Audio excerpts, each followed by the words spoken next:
है ऐसा ना? नहीं है 45 के बाद, है ना? एकदम सब अपलोड किया गया, उसी से देखकर तो अभी हम कल लिख रहे थे, तभी तो मुझे याद है। चलिए, दिया है कि विश्व पर्यावरण दिवस सन 2025 के संदर्भ में सही कथन का चयन कीजिए। इस कार्यक्रम का आयोजन यूएनईपी द्वारा किया गया, यानी वैश्विक स्तर पर इसका आयोजन यूनाइटेड नेशन एनवायरनमेंट प्रोग्राम द्वारा इसका आयोजन किया गया। अगर हम यूएनईपी की बात करते हैं, यूएनईपी की अगर हम बात करते हैं, यूएनईपी की बात करते हैं तो इसकी स्थापना, यूएनईपी की स्थापना सन 1972 में, यूएनईपी की स्थापना होती है सन 1972 में। एक सम्मेलन का आयोजन करा गया था, सम्मेलन, ये सम्मेलन कौन सा होगा? स्टॉकहोम सम्मेलन का आयोजन किया गया और स्टॉकहोम सम्मेलन के अंतर्गत यूनाइटेड नेशन एनवायरनमेंट प्रोग्राम की स्थापना करी गई थी और इसी ने विश्व पर्यावरण दिवस सन 2025 का आयोजन किया। और अगर हम पर्यावरण दिवस की बात करते हैं तो स्टॉकहोम सम्मेलन के अंतर्गत इसकी घोषणा करी गई थी और पहली बार पर्यावरण दिवस को मनाया गया था कब? 1974। पहली बार पर्यावरण दिवस को सेलिब्रेट करा गया सन 1974 और इसकी घोषणा कब की गई थी? घोषणा, अगर हम घोषणा की बात करते हैं कब करा गया था? 1972 में किया गया। नोट करिए एक बात को, विश्व पर्यावरण दिवस सन 2025 की थीम प्लास्टिक प्रदूषण को कम करना है। बात अपने आप में क्या है? सही है। 5 जून से 30 सितंबर तक पूरे भारत में 1 करोड़ पौधे लगाने का भारत सरकार ने लक्ष्य रखा है। 1 करोड़ पौधा नहीं बल्कि कितना करोड़? 10 करोड़ पौधा लगाने का टारगेट रखा गया है। 10 करोड़, नोट कर लीजिएगा, 10 करोड़ पेड़ लगाने का, पौधा लगाने का टारगेट रखा गया। तीसरा स्टेटमेंट गलत है, 1 और 2 सही है। B is the right answer.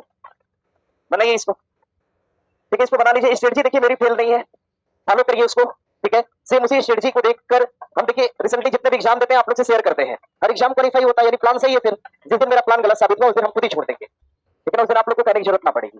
इसको बना लीजिएगा।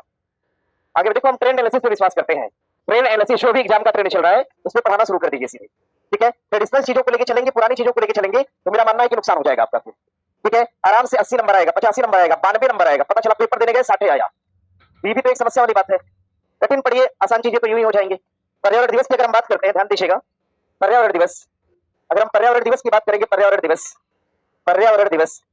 दिवस के संबंध में अगर हम भारत की बात करेंगे, भारत में इसका आयोजन करा गया, भारत में इसका आयोजन करा गया कहां पर? नई दिल्ली के अंदर।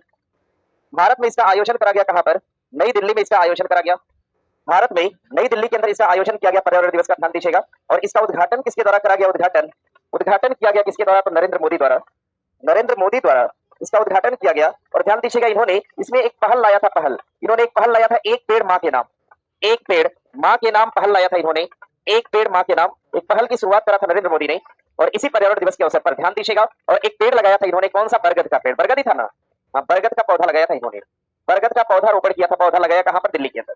इसको बना लीजिएगा भैया, इसको बना लीजिएगा। अगर हम वन रिपोर्ट की बात करते हैं, भारत में वन, अगर हम भारत में वन की बात करते हैं, भारत में अगर हम वन की बात करते हैं, वन, तो वनों का विस्तार कुल कितना है? तो ध्यान रखिएगा 25.17% के अराउंड है। अगर हम बात करते हैं वैश्विक स्तर पर वनों में भारत का स्थान क्या है? वैश्विक स्तर पर भारत का स्थान, वैश्विक स्तर पर वनों में भारत का स्थान, वनों में भारत का स्थान पूछेगा तो 9वां। कौन सा स्थान हो जाएगा?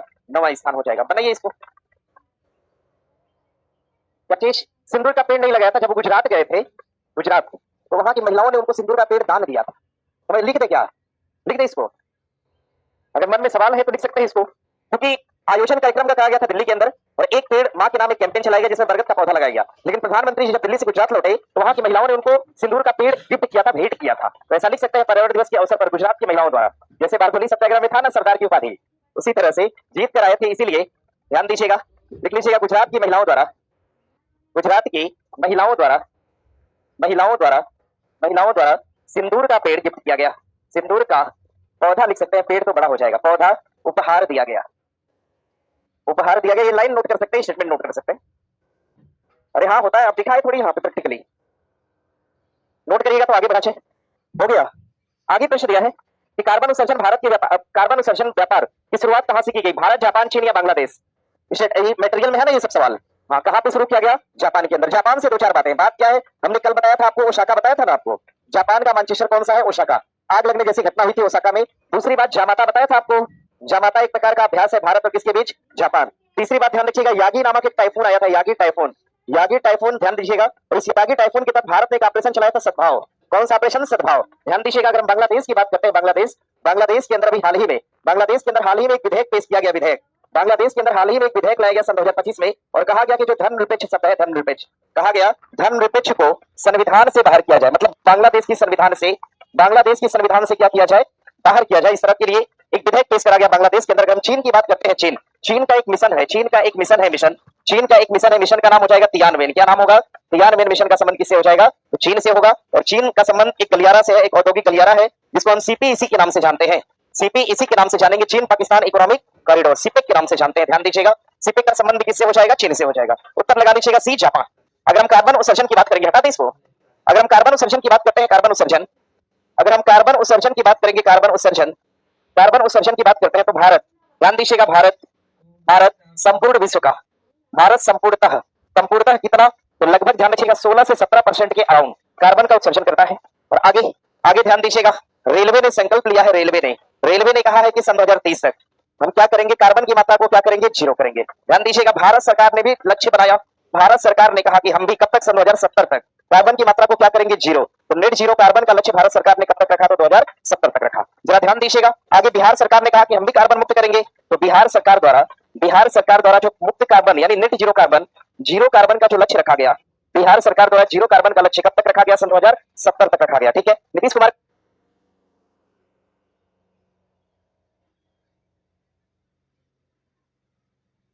कहीं बोल दिए होंगे कि मोदी जी बोले हैं तो हम भी बोल रहे हैं। ठीक है, हाँ, 70 तक कम हो जाएगा कार्बन। तो बिहार सरकार ने कहा कि 2070 तक जीरो कार्बन इमिशन को हम लाएंगे। और जरा ध्यान दीजिएगा, ठीक है, कहा गया गैर जीवाश्म ईंधन, गैर जीवाश्म ऊर्जा के माध्यम से, ऊर्जा के माध्यम से कार्बन को रोका जाएगा। और सरकार ने कहा कि सन 2030 तक, कब तक? सन 2030 तक कितना गीगावाट ऊर्जा? 500 गीगावाट। कितना गीगावाट? 500 गीगावाट ऊर्जा को क्या करा जाएगा? बनाया जाएगा। और गैर जीवाश्म ऊर्जा देख लीजिए, मैंने लिखा हुआ है, ऐसा नहीं कि जीवाश्म ऊर्जा, फिर गलत हो जाएगा। आवाज साफ जा रही है मेरी? तो मैनेज करिएगा, बहुत दिक्कत है भाई। आगे बढ़े, यहां से आगे बढ़ जाए। आगे देखिए, प्रश्न दिया है, निम्नलिखित कथनों पर विचार करिए तथा सही उत्तर का चयन करिए। भारत विश्व में पवन ऊर्जा में तीसरे स्थान पे है, ऐसा कहना ठीक होगा? चौथा है। अच्छा, पवन ऊर्जा में भारत का स्थान चौथा हो जाएगा, चौथा स्थान हो जाएगा, तीसरा नहीं बल्कि क्या होगा?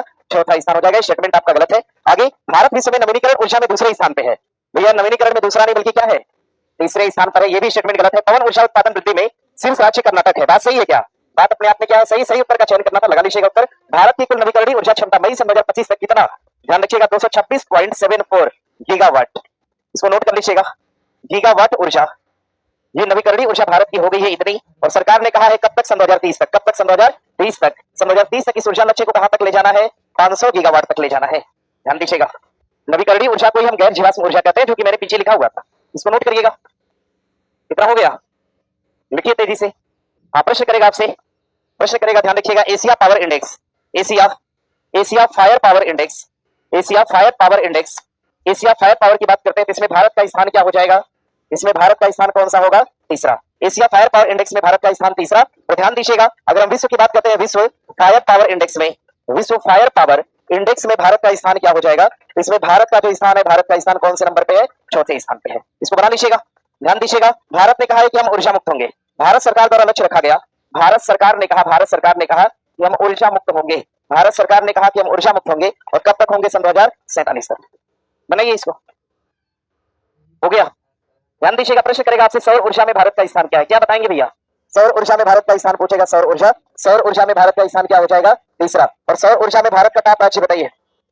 सौर ऊर्जा में लिखेगा, हाँ ठीक है, सौर ऊर्जा में अगर टॉप स्टेट पूछता है, टॉप स्टेट भारत का, तो ये कौन सा हो जाएगा? राजस्थान होगा। नोट करिए भैया एक एक डेटा, सारा डेटा मैंने बहुत शिद्दत से लिखवाया है।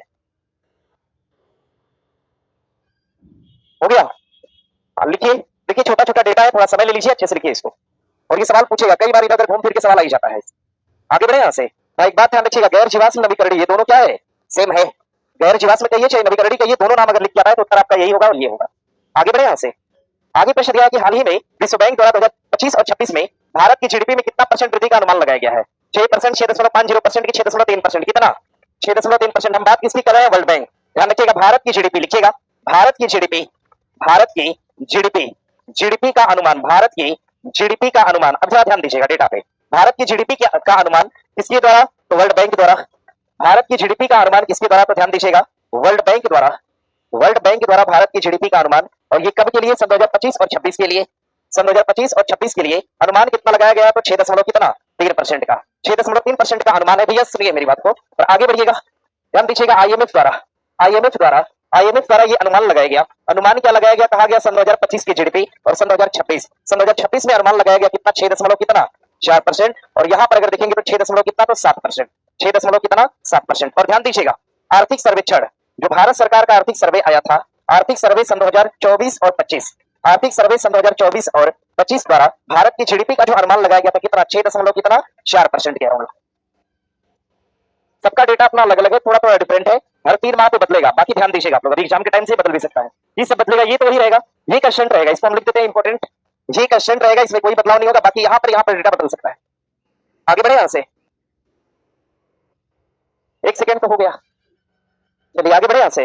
अब जरा ध्यान दीजिएगा, अगर हम भारत की बात करते हैं, भारत जीडीपी ग्रोथ रेट आपने देखा, अगर हम भारत की अर्थव्यवस्था की बात कर ले, अर्थव्यवस्था, भारत की अर्थव्यवस्था, भारत की अर्थव्यवस्था की बात कर ले, तो भारत की अर्थव्यवस्था वैश्विक स्तर पे कौन से पायदान पे है, कौन से पायदान पे, चौथे पायदान पे, जिसमें पहले नंबर पे कौन है, अमेरिका, पहले नंबर पे अमेरिका, दूसरे नंबर पे क्या है, चीन के बाद कौन है, जर्मनी, जर्मनी के बाद कौन हो जाएगा, तो भारत हो जाएगा, भारत के बाद कौन होगा, जापान, पांचवी अर्थव्यवस्था कौन है, जापान। भारत ने किसको छोड़कर चौथे नंबर पे आया, जापान को छोड़कर, भारत जापान को छोड़कर, ध्यान दीजिएगा, जापान को छोड़कर भारत कौन से नंबर पे आया, तो चौथे नंबर पर। आगे कहा गया, आगे कहा गया सन 2030 तक, कब तक, सन 2030 तक भारत कौन सी इकोनॉमी पे होगा, तो तीसरी इकोनॉमी। और किसको पीछे छोड़ देगा, जर्मनी को पीछे छोड़ देगा, जर्मनी को पीछे छोड़कर भारत किस पायदान पे आएगा, तो तीसरे पायदान पर। भारत तीसरे पायदान पे ऑलरेडी रहा भी है।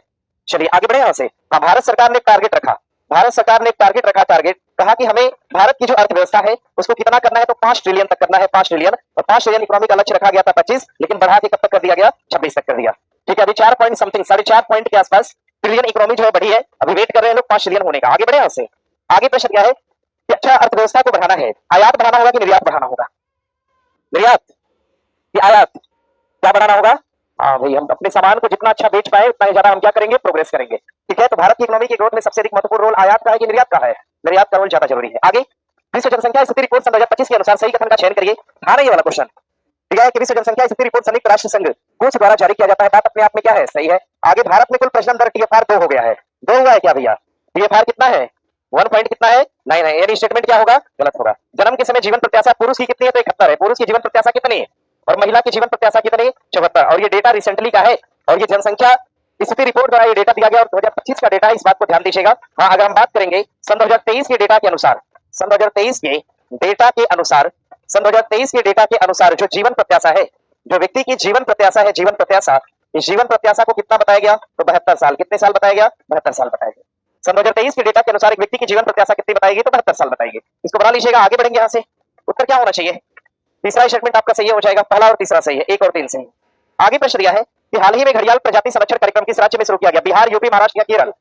कहां पर शुरू किया गया, अरे उत्तर प्रदेश के अंदर। कहां पर, उत्तर प्रदेश के अंदर घड़ियाल संरक्षण कार्यक्रम की शुरुआत की गई। और ध्यान रखिएगा, इसके लिए एक अनुसंधान बनाया गया, अनुसंधान, इसके लिए एक अनुसंधान और प्रजनन केंद्र बनाया गया, अनुसंधान और एक प्रजनन केंद्र स्थापित किया गया। और कहां पर करा गया, तो लखनऊ के अंदर। कहां पर, लखनऊ। घड़ियाल की सर्वाधिक संख्या, अगर प्रश्न करते आपसे कि जो घड़ियाल होते हैं, घड़ियाल, घड़ियाल की सर्वाधिक संख्या, घड़ियाल की अगर सर्वाधिक संख्या की बात करते हैं, संख्या, तो सर्वाधिक संख्या किस नदी में देखी गई, तो चंबल नदी। नदी कौन सी, चंबल नदी में सर्वाधिक संख्या। और सेकंड सर्वाधिक संख्या अगर पूछेगा सेकंड नंबर पे, तो बिहार की गंडक नदी। कौन सी नदी, बिहार की जो गंडक है, बिहार के से होकर जो गंडक गुजरती है, उसमें सेकंड नंबर पे घड़ियाल की सर्वाधिक संख्या देखी गई। उत्तर लगा लीजिएगा बी। और ध्यान दीजिएगा सर्वाधिक घड़ियाल किस अभ्यारण्य में पाए गए, तो सर्वाधिक घड़ियाल पूछेगा, सर्वाधिक घड़ियाल, सर्वाधिक घड़ियाल, सर्वाधिक घड़ियाल, सर्वाधिक घड़ियाल किस अभ्यारण्य में पाए गए, तो घड़ियाल अभ्यारण्य। इसको हम बोलते ही है घड़ियाल, एक सेकंड, इसको हम बोलते हैं चंबल, चंबल अभ्यारण्य। इसको हम चंबल अभ्यारण्य का नाम देते हैं, चंबल अभ्यारण्य। इसकी अवस्थिति कहां पर है, तो एमपी के अंदर। नोट कर लीजिए, Chambal wild life sanctuary MP के अंदर है, जहां पर सर्वाधिक मात्रा में घड़ियाल पाए जाते हैं। आगे बढ़े यहां से। होमवर्क सीरीज में पढ़ने की नियत से आया करिए, क्वेश्चन नंबर क्या काउंट करना, पढ़िए अभी कुछ दिन, खुद ही नंबर जो होगा निकल के आएगा। आगे बढ़े यहां से। ठीक है, हेल्थ में टॉप पे कौन सा हो जाएगा, केरल। ठीक है, हेल्थ, एजुकेशन, सेक्स रेशियो, इन सभी में टॉप पे कौन है, केरल। एआई आधारित स्कूल कहां पे, केरल। और ध्यान दीजिएगा, विजिन झाम पोर्ट का नाम सुना होगा आपने, राष्ट्रीय है कि अंतरराष्ट्रीय, विजिन झाम अंतरराष्ट्रीय पोर्ट की अगर बात करते हैं, तो अवस्थिति कहां पर, केरल। विजिन झाम अंतरराष्ट्रीय पोर्ट कहां पर, केरल। और केरल में कहां, कोचीन की कहां, तिरुवनंतपुरम। कहां पर, केरल में कहां पर, तो तिरुवनंतपुरम के अंदर। और एआई आधारित यूनिवर्सिटी कहां पर, महाराष्ट्र, महाराष्ट्र की राजधानी कहां पर, मुंबई। और वेब शिखर सम्मेलन कहां पर, मुंबई। वेब शिखर सम्मेलन कहां, अभी हाल ही में विधानसभा चुनाव आयोजित कराए गए, कहां पर, बिहार के अंदर आयोजित कराए गए। आगे प्रश्न दिया कि सितंबर 2025 में चर्चा में आए हाइब्रिड वर्टिकल रुद्राक्ष ड्रोन या एक प्रकार का विमान है, ध्यान दीजिएगा, जिसका नाम रुद्राक्ष। इसका सफल परीक्षण कहां से किया गया, चांदीपुर से सतीश धवन, थुम्बा किरण या पोखरण। कहां से किया गया, पोखरण। रुद्राक्ष विमान का सफल परीक्षण करा गया पोखरण से। और भैया पोखरण वही स्थल है जहां पर भारत द्वारा परमाणु परीक्षण किया गया, परमाणु परीक्षण भारत सरकार द्वारा जहां से परमाणु परीक्षण किया गया वही स्थल है। और भारत सरकार ने पोखरण के अंदर जो पहला परीक्षण किया था, पहला परमाणु परीक्षण, ये पहला परीक्षण करा था सन 1974। और इसके लिए भारत सरकार ने एक मिशन चलाया था जिसका नाम क्या था, स्माइलिंग बुद्धा। कौन सा मिशन था? स्माइलिंग बुद्धा मिशन भारत सरकार ने चलाया। और ध्यान दीजिएगा, ये परीक्षण सफल था कि असफल? परीक्षण कैसा रहा? असफल। एक प्रकार का भूमिगत परीक्षण था लेकिन परीक्षण असफल रहा। और इसी के बाद भारत सरकार ने सेकंड परीक्षण किया। सेकंड परीक्षण कब होता है? सन 1998। ध्यान रखिएगा, 11 मई 1998, 11 मई 1998 और 13 मई 1998, 11 मई और 13 मई 1998 को परीक्षण किया गया। और कहते हैं कि पहले दिन 2 परीक्षण करेगा और दूसरे दिन कितना परीक्षण करा गया? 3। और कुल कितने परीक्षण करे गए? तो 5 परीक्षण करे गए। और ध्यान दीजिए, इस परीक्षण का नाम क्या दिया गया? इसका नाम दिया गया मिशन शक्ति। क्या नाम दिया गया? मिशन शक्ति इस परीक्षण का नाम दिया गया। और ये परीक्षण कैसा परीक्षण था? एक प्रकार का सफल परीक्षण था। ध्यान दीजिए, ठीक है। आगे देखिए भैया, थुम्बा केरल की अगर हम बात करते हैं तो सबसे पहला सैटेलाइट भारत द्वारा सन 1956 में, सन 1956 में पहला, सबसे पहला सैटेलाइट भारत सरकार द्वारा सन 1956 में सबसे पहला सैटेलाइट, इसरो तो था नहीं, इसरो बना 1969 में, तो भारत सरकार ने पहला सैटेलाइट छोड़ा था सन 1956 में। कहां से छोड़ा था? तुम्बा। और तुम्बा आगे चल के फिर इसरो के अधीन हो गया। और कहते हैं कि इसरो जैसा संघर्ष तो किसी ने किया ही नहीं। इसरो आज अमेरिका, रूस, ब्रिटेन सभी की मिसाइल को छोड़ता है। और एक समय 1956 में ऐसा था, इसरो का जो पहला रॉकेट गया था वो बैलगाड़ी से गया।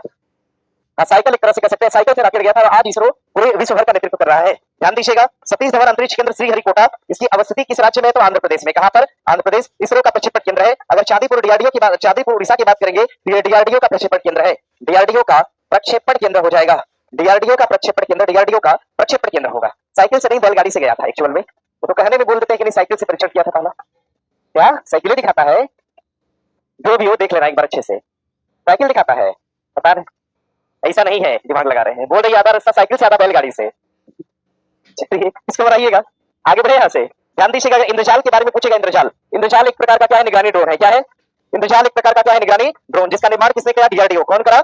और इंद्रजाल नामक निगरानी ड्रोन को कहां लगाया गया? लद्दाख में। कहां पर? लद्दाख। संजय नामक डिवाइस का अनावरण किस मंत्रालय द्वारा करा गया? गृह मंत्रालय। रक्षा सुधार का वर्ष किसने घोषित किया? तो गृह मंत्री, sorry, home minister Rajnath Singh द्वारा रक्षा सुधारों का वर्ष घोषित किया गया। किसको? सन 2025 को। रक्षिता एक प्रकार की एम्बुलेंस बाइक है जिसका निर्माण करने वाला कौन है? डीआरडीओ। और ये बाइक किसको सौंपा गया? तो सीआरपीएफ को। ध्यान रखिएगा, अगर हम बात करते हैं आईएनएस अरिहंत और आईएनएस अरिहंत, भारत की पहली स्वदेशी परमाणु पनडुब्बी कौन सी हो जाएगी? आईएनएस अरिहंत। और दूसरी कौन सी है? अरिहंत। सुखोई 30 में फिट किया गया एक बम, उस बम का नाम क्या है? गौरव। जिस बम का निर्माण किसने करा? डीआरडीओ। अग्नि 5 एक मिसाइल का परीक्षण किया गया हाल ही में, और उस मिसाइल का परीक्षण जो है किस मिशन के तहत किया गया? दिव्यास्त्र। कौन सा मिशन था?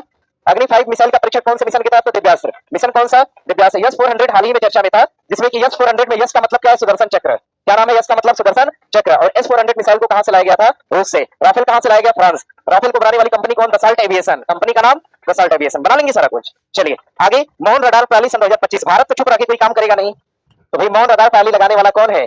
चीन है। यानी स्टेटमेंट पहला आपका गलत हो जाएगा। यह रडार बिना किसी सिग्नल को भेजे अपने टारगेट को पहचान सकता है। बात क्या है? सही है, बिना किसी सिग्नल के टारगेट को देखेगा और बात कर देगा। उत्तर लगा दीजिएगा बी, आंसर बना लीजिएगा भी। बाकी चीन से कोई विशेष बात है नहीं।